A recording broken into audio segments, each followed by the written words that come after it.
네, 오늘 우리가 함께 볼 하나님의 말씀은 룻기 1장 6절에서 18절까지의 말씀입니다.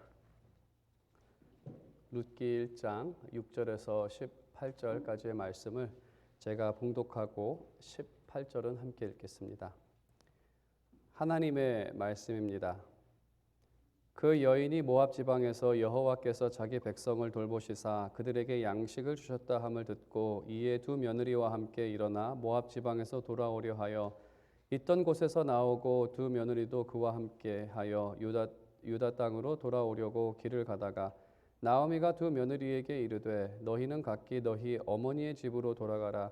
너희가 죽은 자들과 나를 선대한 것 같이 여호와께서 너희를 선대하시기를 원하며 여호와께서 너희에게 허락하사 각기 남편의 집에서 위로를 받게 하시기를 원하노라 하고 그들에게 입맞춤에 그들이 소리를 높여 울며 나오미에게 이르되 아니니이다.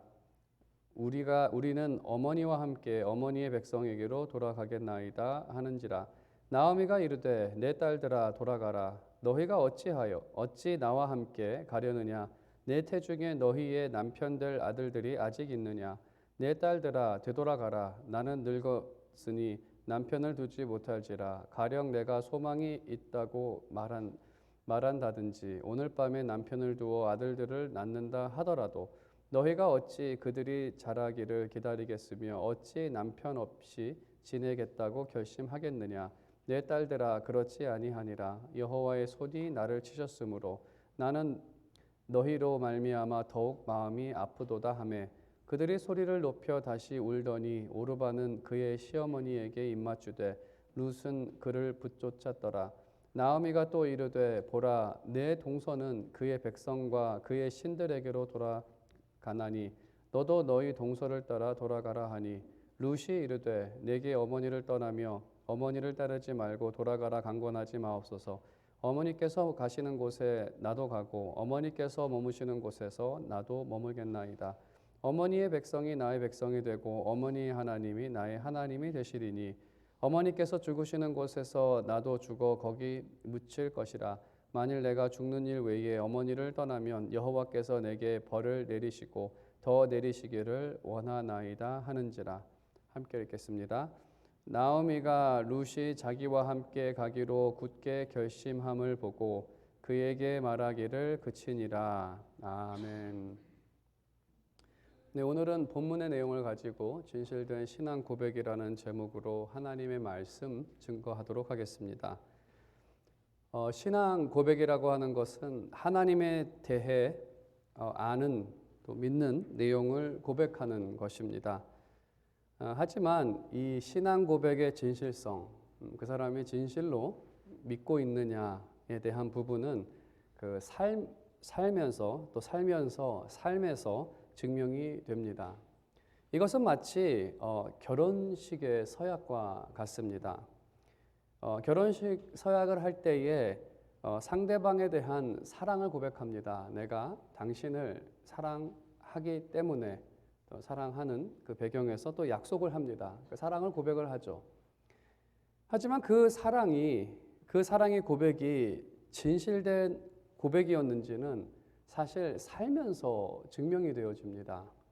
특히 상황이 변할 때 그 진실성이 이 상황이 시험이라고 한다면 그 시험을 통해서 그 진실성이 더 잘 나타나는데 살면서 이제 그 나이가 들면서 젊은 날의 미모나 또 젊은 날에 멋있었던 그 남편의 모습, 그 미모나 이 멋있는 모습이 점점 없어져 가고 또 경제적으로 어려운 상황을 만나거나 또 건강이 좋아지지 않아서 어려움을 만날 때 여전히 그를 아끼며 사랑한다면 그때의 사랑의 고백이 그 진실되었다는 것, 그 진실성이 증명이 되는 것이죠. 이것처럼 이 신앙 고백, 무언가를 어떤 신앙에 대한 고백을 할 때에도 그 진실성은 과연 그 사람이 그것을 믿는지 진실된 것인지는 이 삶에서 증명이 되어집니다. 여기 계신 대부분의 분들은 세례를 받을 때 또 입교를 할 때에 하나님에 대해 고백하며 약속을 했습니다. 하나님이 어떠한 분이신지, 또 주님은 어떠한 분이신지, 또 내가 어떠한 신앙을 살 것인지에 대해서 약속을 했습니다. 이러한 고백 또한 그 진실성은 삶에서 증명이 되어집니다. 지난주에 우리가 함께 살펴본 그 말씀 중에서 핵심은 이 시대 적지 않은 사람들이 크리스찬이라는 이름과 무늬만 남은 그러한 현대 크리스찬의 모습에 대해서 언급을 해드렸습니다. 이러한 모습을 다른 말로 한다면 하나님에 대한 신앙 고백은 입술로는 있지만 진실성이 부족한 모습이라고 우리가 말할 수 있습니다. 오늘 본문의 내용의 핵심은 바로 이 진실되지 않은 신앙 고백이 무엇인지를 우리에게 말하고 있습니다. 진실되지 않은 신앙 고백이 무엇인지를 찾을 수도 있지만 또 그 안에서는 왜 그러한 진실되지 않은 신앙 고백이 나타나는지에 대한 원인을 말하고 있고, 또 본문을 통해서 그렇다라고 한다면 우리가 어떻게 무엇을 소망하며 어떤 방향으로 나아갈지에 대한 그 방향까지도 우리가 함께 생각해 볼 수 있습니다. 그러면 우리가 함께 진실되지 않은 신앙 고백이 어떤 모습으로 나타나는지, 그리고 이 시대 크리스찬들이 나아가야 할 방향이 무엇인지에 대해서 우리 본문을 함께 살펴보기를 원합니다. 6절에 기록되어 있는 것처럼 나오미는 여호와 하나님께서 자신의 백성에게 양식을 주셨다함을 듣게 됩니다. 그리고 두 며느리와 함께 모압에서 베들레헴으로 돌아갑니다. 그리고 이제 이들은 그 돌아가는 길에 대화를 나누게 되는데, 룻기에 기록된 대화 중에서 가장 긴 대화의 내용입니다. 8절에 나오미는 두 며느리에게 각자 어머니의 집으로 돌아가라고 명령을 합니다. 구약을 보게 되면 보통 고향으로 돌아가라고 할 때 그 고향을 어머니의 집이라고 하지 않고 아버지의 집이라고 보통 부릅니다.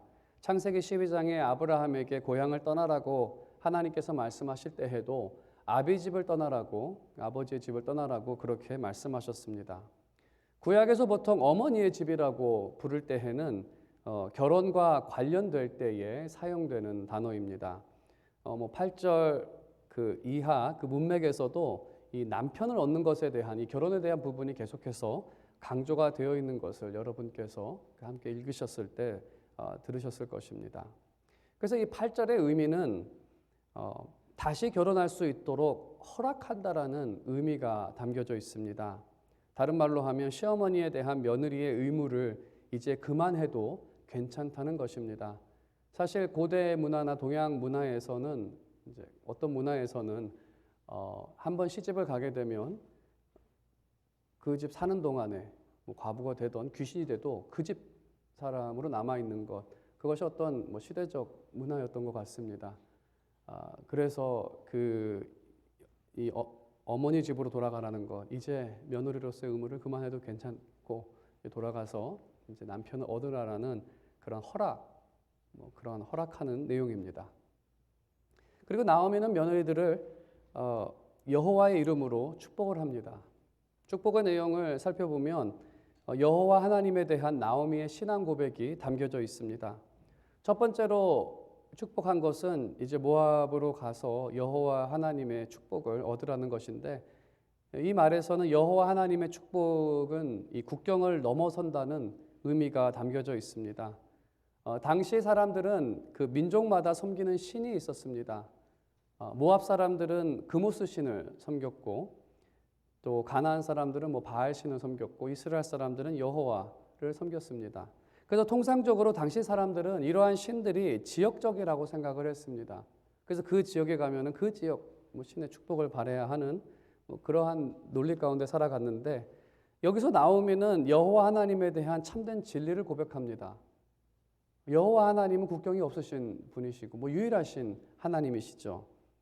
그래서 여호와의 축복은 국경이 없다, 모압 땅에서도 축복을 받을 수 있다라는 것, 이러한 고백을 합니다. 두 번째는 하나님의 선대하심. 여기서 선대하심은 히브리어로 헤세드라는 단어를 사용하는데, 그 설교를 들으면서 헤세드라는 단어의 풀이를 들으셨던 분들도 계셨으리라 믿습니다. 저희 구역 이름 중에 헤세드라는 구역도 있었죠. 헤세드라는 것은 조건 없는 사랑입니다. 조건 없이 선을 베푸는 것. 그래서 여호와 하나님은 긍휼이 아주 많으신 분이기 때문에 자격이 되지 않아도 누구든지 그 여호와께 축복을 구하면 축복을 받아 누릴 수 있다는 것.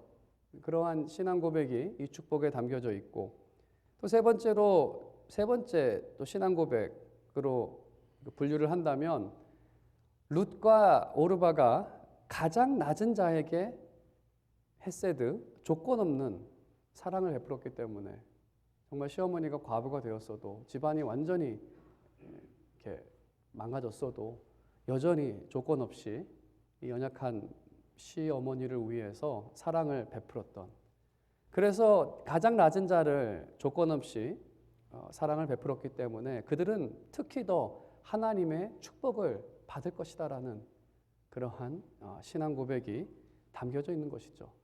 이 나오미의 이 말에는, 이 고백에는 하나님에 대한 참된 진리가 담겨 있습니다. 사실 대부분의 크리스천들에게 물어보더라도 대부분의 크리스천들도 나오미처럼 하나님에 대한 참된 진리를 고백합니다. 나오미가 고백한 말을 다른 말로 한다면 첫 번째로는 우리 하나님은 세상의 하나님이시다. 세상의 모든 것을 지으시고 다스리시는, 우리가 사도신경을 통해서 고백했듯이 전능하시고 천지를 지으신 하나님 아버지, 우리가 그분을 믿는다라고 고백을 했습니다. 오늘날 전 세계 많은 크리스찬들이 이 신앙 고백을 합니다. 우리 하나님은 온 세상을 다스리시는 하나님이시다.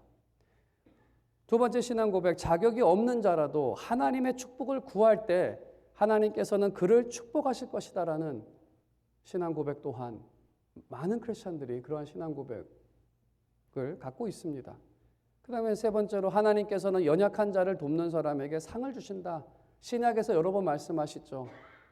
소자에게 물이라도 그 선지자에게 물이라도 한 컵이라도 주는 자, 약한 자에게 선행을 행하는 자, 그를 상 주시겠다라는 것. 이것은 대부분의 크리스천들이, 거의 모든 크리스천들이 고백하는 신앙의 내용입니다. 하지만 이러한 사실을 입술로 고백하는 것과 진정으로 믿는 것은 다른 문제인 것 같습니다. 만일에 이 사실을 믿는다면 크리스천들은 두려움과 염려 없이 담대하게 세상을 살아갈 것입니다. 왜냐하면 우리 하나님은 온 세상을 다스리시는 하나님이시기 때문에. 또한 자격이 없는 자들도 하나님의 축복을 구할 때 받아 누릴 수 있기 때문에 오늘날과 같은 시대적 상황에서 염려하지 않고 기도할 것입니다. 그리고 하나님께서 때를 따라 주시는 은혜를 받으며 하나님께 감사와 찬양을 부르면서 담대하게 살아갈 것입니다. 삶에서 신앙 고백이 증명되어져야겠죠. 연약한 자를 돕는 자에게 상을 주신다는 사실을 믿는다면 도울 수 있는 기회를 놓치지 않을 것입니다. 하지만 적지 않은 크리스찬들은 자신의 재물과 자신의 시간을 다른 사람을 위해 사용할 때 이러한 헌신과 봉사를 손해라고 생각합니다. 내가 왜 그것을 해야 하냐고. 본인의 신앙 고백을 부인하는 것이죠. 삶을 통해서. 사실 이 기도와 어려운 자를 돕는 것은 교회의 신앙 고백을 진실되게 만듭니다. 정말 저 교회는 진실된 신앙 고백을 갖고 있구나. 여러분의 신앙 고백은 어떻습니까?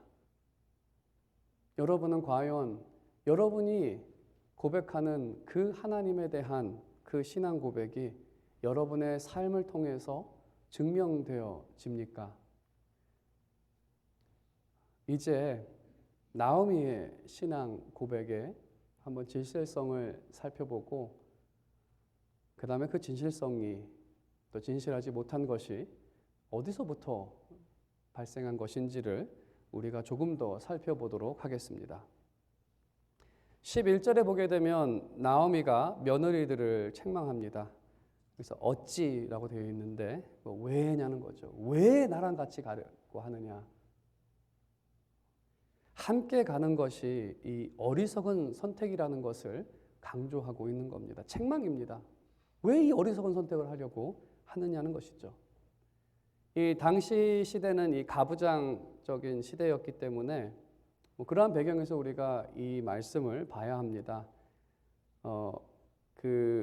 어떤 먹고 사는 문제를 해결하기 위해서 특히 여성과 같은 경우에는 아이들도 그렇지만 사실 아버지나 남편이 먹고 사는 문제를 해결했던 그러한 시대, 그러니까 해결받기 위해서는 남편이나 아버지가 필요한 그러한 세대였습니다.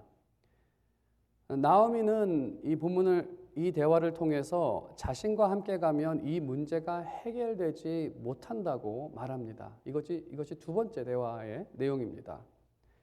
그리고 조금 이제 황당한 말을 하기 시작합니다. 그러니까 우리가 이 시대 사람들이 읽어도 좀 황당한 말이죠. 11절에 보게 되면 자신의 뱃속에는 너희의 남편으로 줄 아들이 없다라고 말합니다. 그리고 자기가 나이가 많아서 자기 남편이죠. 나는 이제 더 이상 남편을 얻지 못하고 어쩌면 이제 자녀도 낳지 못한다는 것이 포함된 것 같습니다. 남편을 갖지 못한다. 만일에 오늘 밤에 내가 남편을 얻는다 하더라도 임신을 해서 자녀를 낳기까지 대략 20년이 걸린다라고 생각했나 봅니다. 너희가 20년을 기다릴 수 있느냐? 이게 상당히 이제 황당한 주장이죠. 왜냐하면 이 주장은 마치 나오미가 낳은 아들만이 그들의 남편이 될 수 있다라는 주장이고 지금 나이 드신 이 시어머니가 너무 이제 황당한 얘기를 하고 있는 거죠. 사실 당시 이 수혼법이라고 보통 하죠. 가까운 친척이 아내를 맞이할 수 있는 법이 있습니다. 보통 대부분의 그 고대 민족들이 그랬었고요.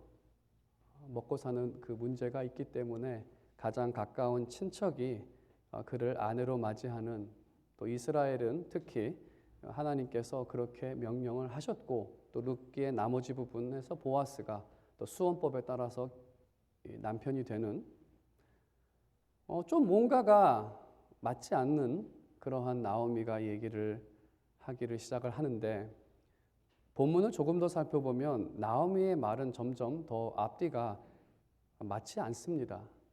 13절에서 보게 되면 여호와의 손이 나를 치셨다.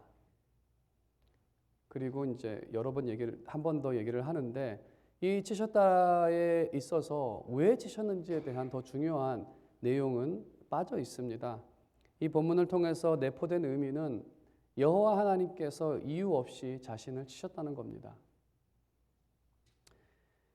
앞부분과 비교해 보면 여호와 하나님은 조건 없이 선대하시는 하나님이라고 말해놓고선 여기서는 아무 이유 없이 사람을 치시는 아주 나쁜 그러한 분이라고 소개를 합니다.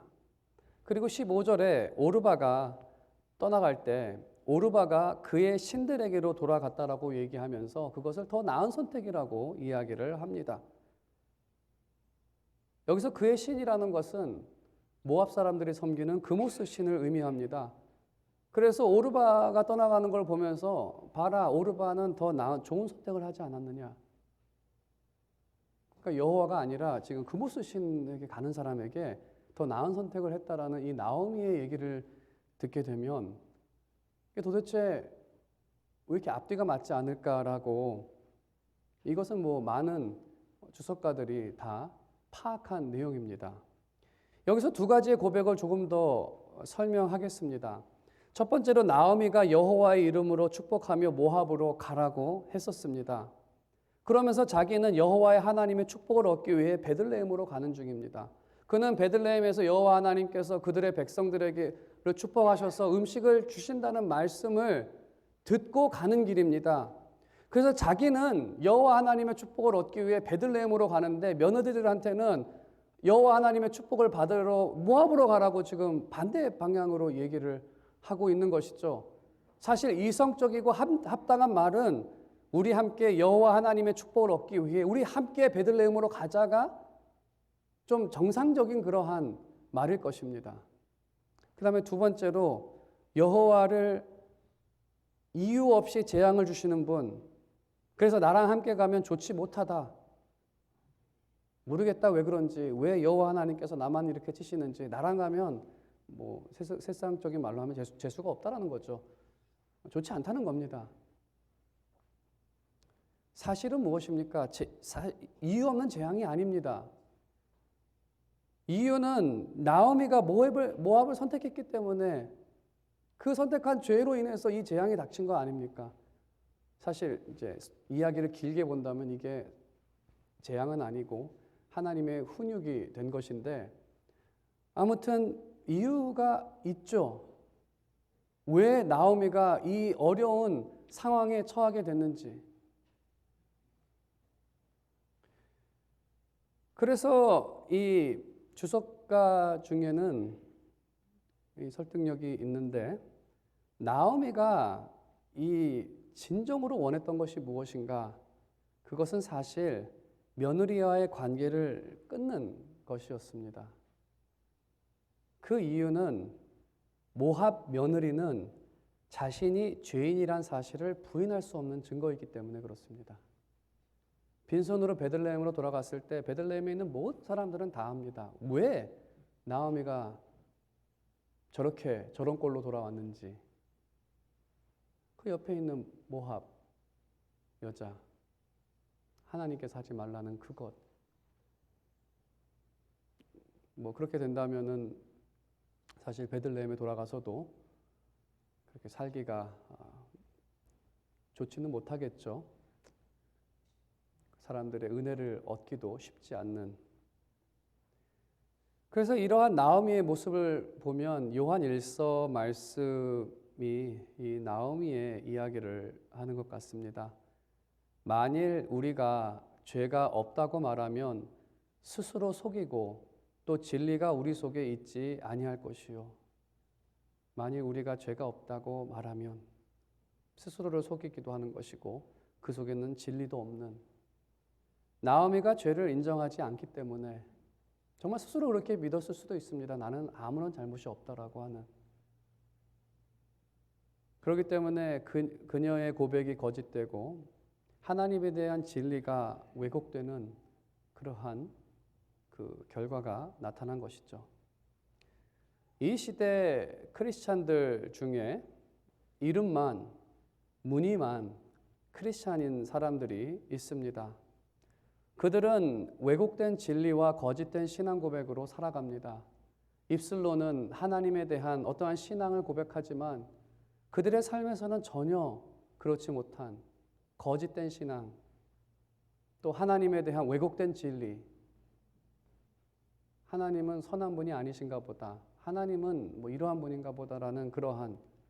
근데 이러한 이 현상의 핵심 원인은 스스로 죄인이란 사실을 인정하지 않기 때문에, 더 나아가 망각하기 때문에, 스스로 죄가 없다라고 믿기 때문에 그러하다는 것이죠.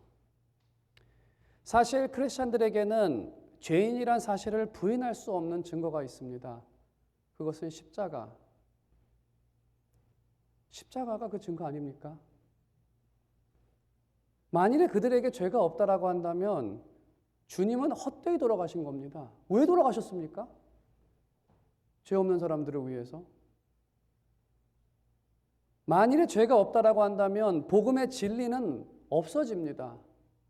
필요가 없는 그러한 진리가 되어버리는 것이죠. 바리새인처럼 그런 그 의원이 필요 없다는, 병에 들었는데 의원이 필요 없다는 뭐 그러한 모습일 것입니다. 이 시대 교회 회복의 시작, 과연 교회가 어디서부터 회복돼야 되는가라는 그 시작을 묻는다면 죄인이라는 사실을 인식하는 것으로부터 시작이 되어야 합니다.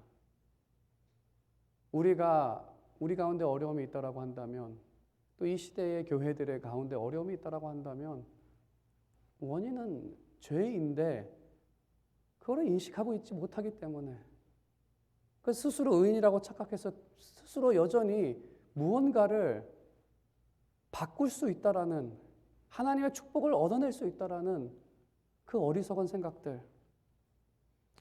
하지만 참 이 죄를 깨닫는 것은 무척 어렵습니다. 왜냐하면 이 인간은 죄를 스스로 깨달을 수 없습니다. 이건 정말 성령의 사역입니다. 재판장에서 유죄 선고를 받고 뭐 징역 3년이나 5년형을 받은 사람들이 뭐 전부 다 내가 죄인이라는 것을 인정하겠습니까? 다들 하는 얘기는 내가 재수 없어서 걸렸다라고 얘기하지. 인간이 자신의 죄를 인정하는 것은 거의 불가능합니다. 불가능하죠. 다 교만하기 때문에. 자기는 잘못한 거 없죠. 사회가 잘못되고 시스템이 잘못되고 내가 재수 없이 걸린 거고 그런 거겠죠. 이것이 이제 이 시대의 모습이고 지금 이 나오미의 상태입니다.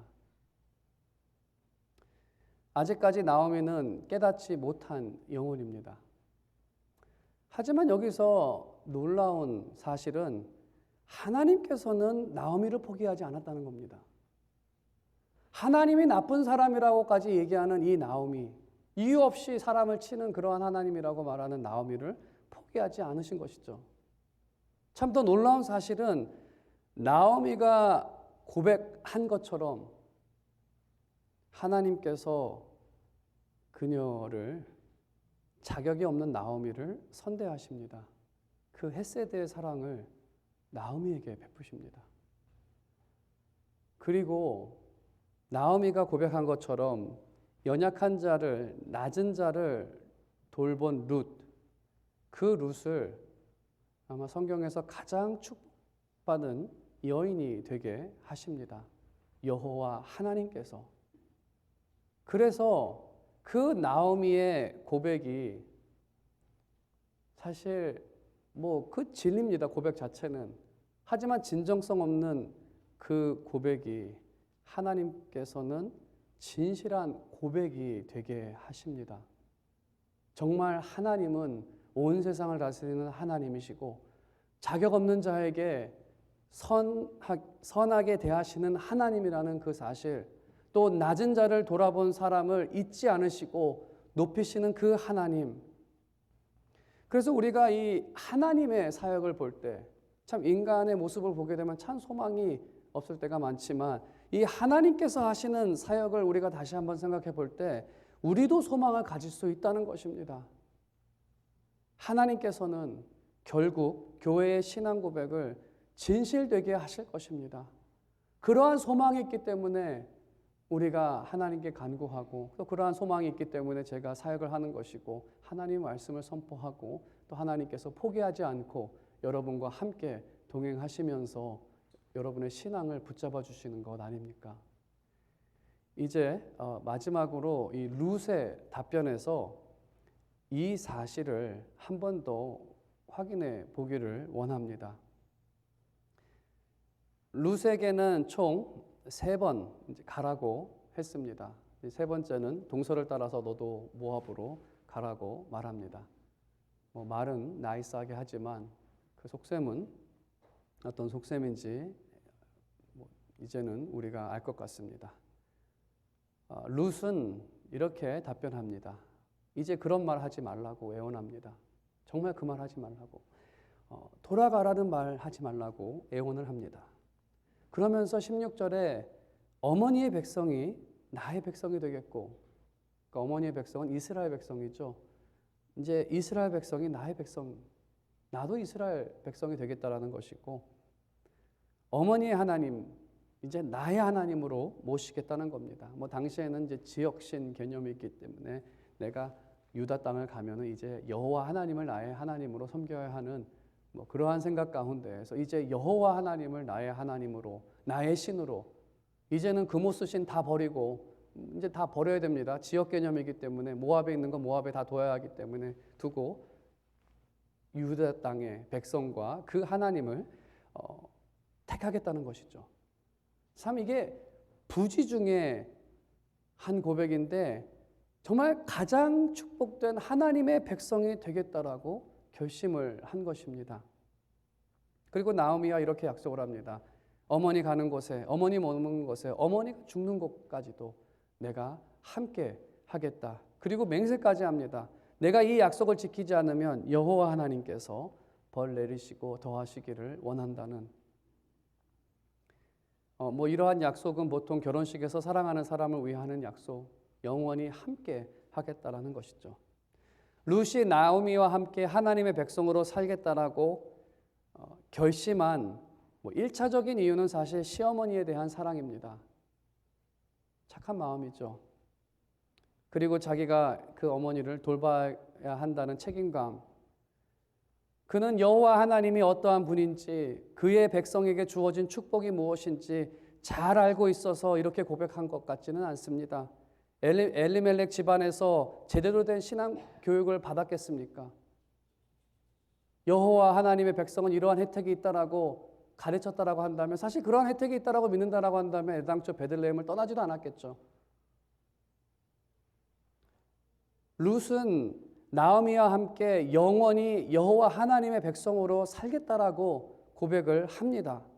그리고 앞으로 살펴볼 내용이지만 그가 부지중에한 고백이라 할지라도 하나님께서는 정말 그 여인을 자신의 백성으로 대하십니다. 하나님의 백성에게 주어진 양식을 룻으로 하여금 얻게 하십니다. 그리고 이스라엘의 수원법을 따라 남편과 자녀를 얻게 하시고 엘리멜렉에게 주어졌던, 여호와 하나님께서 유다 지파 그중에 엘리멜렉에게 주어진 그 땅을 룻으로 하여금 기업으로 받게 하십니다. 하나님의 백성이 누리는 모든 특권을 다 누리게 하시고, 그리고 자신의 후손 예수 그리스도를 통해 영원한 하나님의 백성이 되게 하십니다. 이 모든 일을 이루신 분이 누구신가? 때로는 사람들이 너무나 룻에게 많은 크레딧을 줘서 룻이 좋은 선택을 했기 때문에 그렇다라고 하지만, 그렇게 한다면 사실 하나님의 영광이 가려지는 것이죠. 이 모든 일을 이루신 분이 누구십니까? 바로 하나님께서 만드신 일입니다. 이 말씀을 우리에게 적용해 본다면, 우리가 세례받을 때 주님을 나의 하나님으로 섬기고 내가 하나님의 자녀로 살겠다라고 고백을 한 후에 세례를 받았습니다.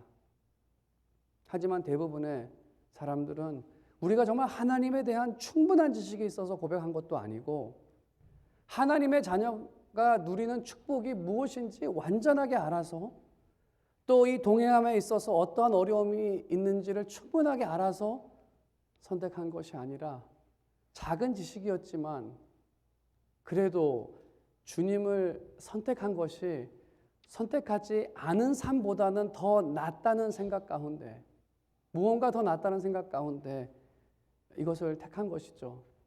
마치 결혼하는 것과 같습니다. 20대, 30대의 젊은 나이에 정말 배우자를 알면 얼마나 많이 알아서, 또 결혼 생활이 무엇인지 알면 얼마나 알아서 내가 저 사람과 평생을 같이 하겠다라는 약속을 했겠습니까? 하지만 그때에 혼자 사는 것보다 그래도 저 사람과 함께 사는 것이 행복하다고 판단했기 때문에 선택한 것이고, 시간이 가면 갈수록 결혼 생활이 무엇인지, 이 사람이 어떠한 사람인지 알면서 그 안에서 행복을 누리고 함께 살아가는 것 아닙니까? 우리가 주님과 동행하는 삶도 그렇게 시작한 것입니다. 우리가 완전히 알아서 시작한 것이 아니라 내 인생이 이것을 택할 때 더 낫다는 생각을 하게 된 것이죠. 그리고 놀라운 사실은 우리가 그분이 어떤 분인지는 잘 몰랐지만, 룻도 어떤 분인지 잘 몰랐죠. 어떠한 분인지는 잘 몰랐지만 하나님께서는 그 신앙 고백을 진실되게 하셨다는 것입니다. 정말 먼 모르는 자녀지만 여전히 자녀로서 모든 것을 더해 주셨고, 하나님의 자녀로서 받아야 할 모든 특권들을 받아 누리게 하셨고, 또 그들에게 은혜를 주셔서 그리스도를 붙잡고 동행하게 하셨고, 또 우리는 주님과 동행하며 하나님을 경험하며 하나님이 어떠한 분인지, 내가 어떠한 축복을 누리는지 그 축복을 경험하며 살아가고 있는 것입니다. 그래서 처음에는 미숙할 수 있습니다. 잘 모를 수 있습니다. 우리의 신앙 고백이 당연히 진정했죠. 진정한 신앙 고백이었죠. 하나님이 이러한 분이고 내가 그리스도를 붙잡고 살아가기를 원하고 진정한 마음이었는데 시간이 지나면 지날수록 그 고백의 진정성이 더 날마다 더해지는, 그게 우리의 이 신앙의 삶입니다. 그래서 제가 진정으로 바라는 것은 여러분의 신앙 고백이 진실되기를 바랍니다. 여러분의 오늘의 신앙 고백이 조금 부족하다 하더라도 여러분의 살면서 진정으로 하나님은 능력이 있는 분이시구나, 내가 기도할 때 들으시는 분이시구나, 참 선하신 분이시구나, 사랑이 넘치는 분이시구나, 여러분이 처음부터 그렇게 믿었습니다. 그렇게 고백해 왔습니다. 그리고 저는 여러분이 살면서 그 신앙 고백이 진실되기를 바랍니다. 그리고 그렇게 될 것을 믿습니다. 왜냐하면 주님으로 인해서 주님께서는 여러분을 포기하지 않을 것이고 여러분의 신앙 고백을 진실되게 만드실 것입니다. 그래서 이 놀라운 일을 이루시는 하나님을 찬양하며 감사하며 살아가는 그러한 복된 여러분의 삶이 되시기를 주님의 이름으로 축원드립니다.